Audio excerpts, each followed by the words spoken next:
Hello and welcome to the Bike Century. My name's Ben and today I'm going to be showing you around this BMW F800ST. Now this was a really popular bike when it first came out. It's a little bit unusual and I'll point out some of the reasons why in just a second. But it was bought by people who wanted to do commuting, touring on a mid-size lightweight bike. And I would say this bike still ticks a lot of those boxes even now. This is a 2008, it's done 26,000 miles.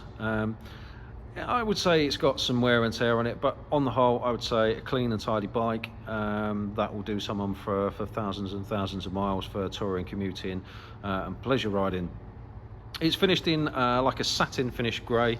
As you can see, it's powered by a parallel twin engine, unusually for BMW. They're more synonymous with boxers, but it's a liquid cooled parallel. And these run about 85 brake horsepower, depending on which website you read, from an 800cc, as near as makes no difference, engine. It's a really punchy bit of kit. Unusually, it's got belt drive on the right-hand side as well, which helps to refine the bike, I would say. But let's start at the front anyway. 17-inch wheels, massive 310mm discs with non-radial 4-pot Brembo brakes. This was actually an early ABS model as well, so you'll see on the other side it's got the ABS track. The bike's been fitted with Michelin Pilot Road tyres, which are in good condition. There's lots of life left in those. As I've already said, it's finished in a satin grey, and on the whole, the bodywork is fairly reasonable, I would say. As I said, there is some wear and tear, fairly typical of these bikes. There's some pitting on the fork stanchions there. It's just cosmetic. The actual chrome part of the fork is in very good condition, no leaks or pitting or rust or anything like that. It's just normal road dirt grit that's hit that.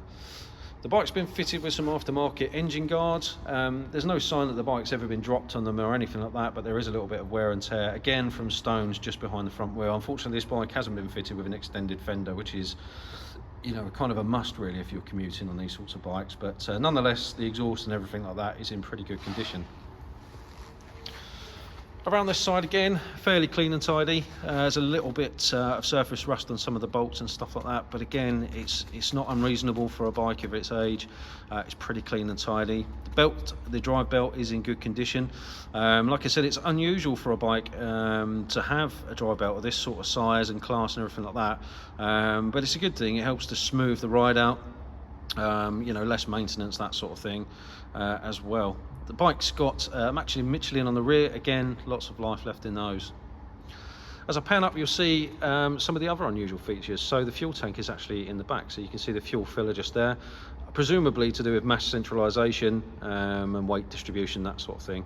BMW tend to be ahead of the game with things like that compared to most other manufacturers.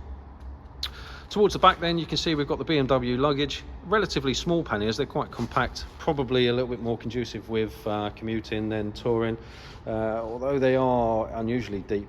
Once you actually look at them, they're moulded over the top of the bodywork. So I guess if you were serious about commuting, maybe you'd put a top box on, take the panniers off and just use those for touring.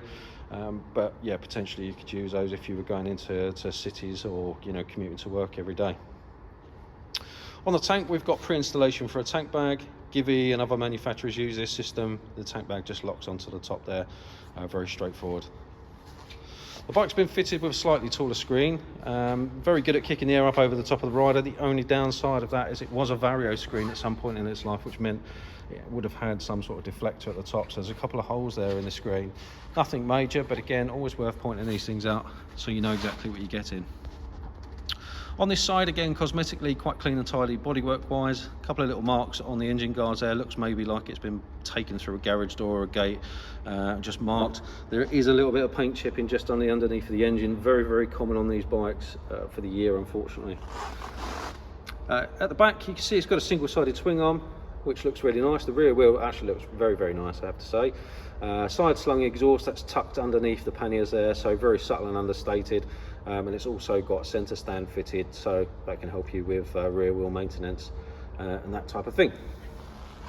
Bike comes with all the keys, owner's manuals, etc. It's been well loved, this bike. Relatively straightforward up here. Obviously you've just got your basic dashboard controls, lights and that sort of thing. The bike's fitted with heated grips as standard, so you can see the switch gear on the right hand side. And here's the dash. So you've got these twin stacked analog gauges, so obviously you've got your rev counter and your speed, which gives you kilometers and miles per hour. On the right hand side we've got a fuel gauge, and we've also got a digital gear position indicator, your temperatures, and there you can see the mileage, 26,417. So this bike's going to come with a 3-month warranty. It will come with free delivery within England and Wales. We do deliver to Scotland for a small charge. We offer things like finance and part exchange as well. So if you're interested in those things or anything else, got any questions, please feel free to reach out. We're on WhatsApp, live chat, all the socials. Pick up the phone and ask us any questions that you've got, or please feel free to drop into the showroom and try the bike on for size. That's it for me. Thanks for watching, and I look forward to speaking to you soon. Take care.